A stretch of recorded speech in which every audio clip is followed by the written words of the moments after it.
Thanks. Hi.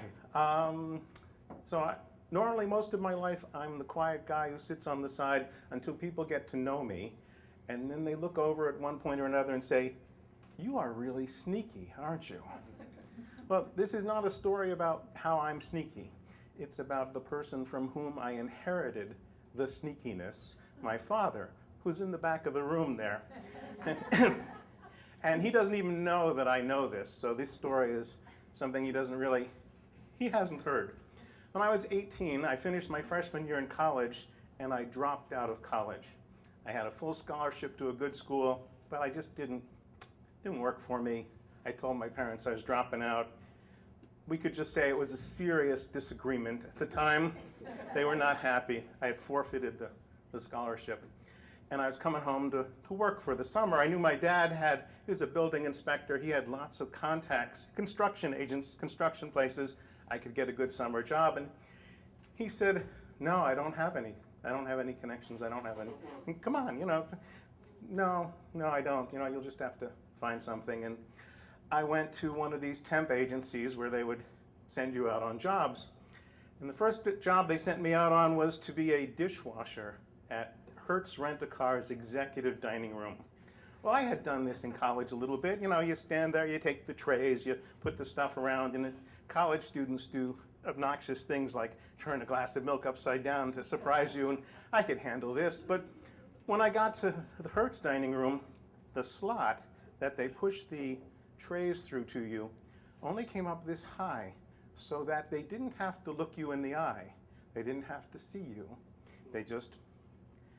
And they were way worse than college students. And they all left at the same time, and they thought it was kind of funny to come up and go, and just start piling up the trays with their plates and their glasses until they were literally cramming them in there, and it's falling all over me. And I thought, this is a hazing, right? And people behind me are laughing because the new guy can't deal with it. But it turns out no one can deal with it. It just happens. These guys do this every day. It's their amusement. And it just got worse all the way till Friday. I hated this, and I would come home and complain, and my dad would go, "Yeah, well, no college degree. It's the kind of job you get." And so the next Monday, I go back to the temp agency. "Please don't send me back there. I don't want to do that anymore. Give me something else." So they say, "Okay,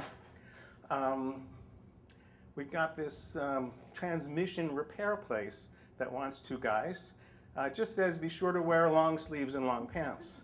Well, it's summer, it's Long Island, it's in the 90s, and it's humid, just like we've all experienced recently. But I do it, and I go there, and I'm teamed up with another kid, and we get there, and it's not really a transmission place. It used to be until last week when it burned down. And all of the oils and fluids generated such intense heat that the metal girders were twisted. And our job was to go in, they said, go into the store and recover anything that's intact that you can get. Well, go into the store was a joke because it was just debris, all surrounded by greasy ashes, up to this much. And we spent each day crawling through greasy ashes, looking for anything that was still intact.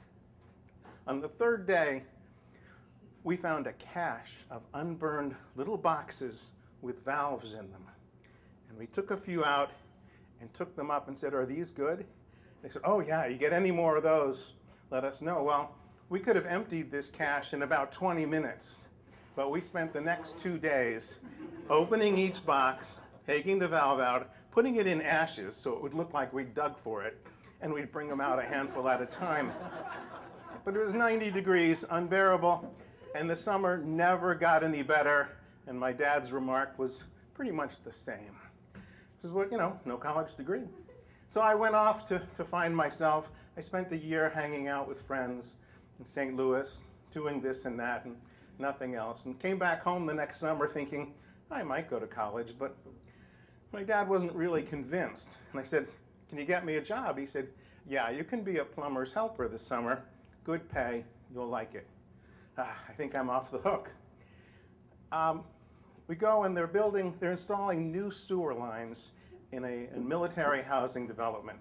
And it was kind of cool. This is the day when you take these big pipes and you seal them with hot lead. And I thought, well, this will be fun. I'll learn something.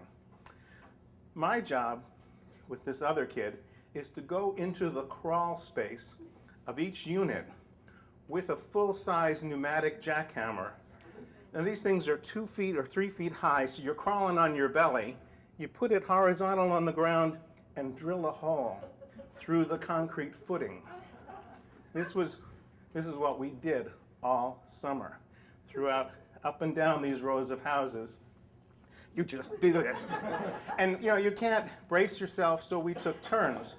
I would lie on the ground with my feet on the opposite wall, my hands out, his feet there, and he would do that. And then we'd switch the next one.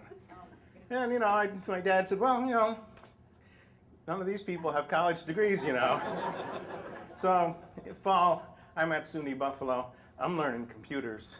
I've been white collar ever since. Thank you. Thank you, Dad.